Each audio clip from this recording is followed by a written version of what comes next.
Xenosystems Fragments. Suicidal Libertarianism. Nickland. Narrated by Skeptical Waves. Confession number 1, I generally like Don Boudreaux's writing a lot. Confession number 2, I think this is simply insane. By that I mean, I simply don't get it, at all. Boudreaux begins by explaining the concerns of a few friends whose opinions I hold in the highest regard, that immigrants will use their growing political power to vote for government policies that are more interventionist and less respectful of individual freedoms.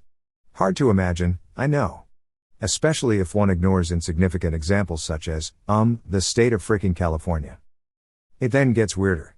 We learn that concern over the likely voting patterns of immigrants is nothing new. Past fears seem, from the perspective of 2013, to have been unjustified.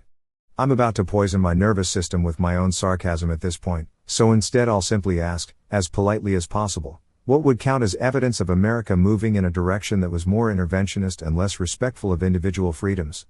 Would it look anything at all like what we've seen, in highly accelerated mode, since the passage of the 1965 Immigration and Nationality Act?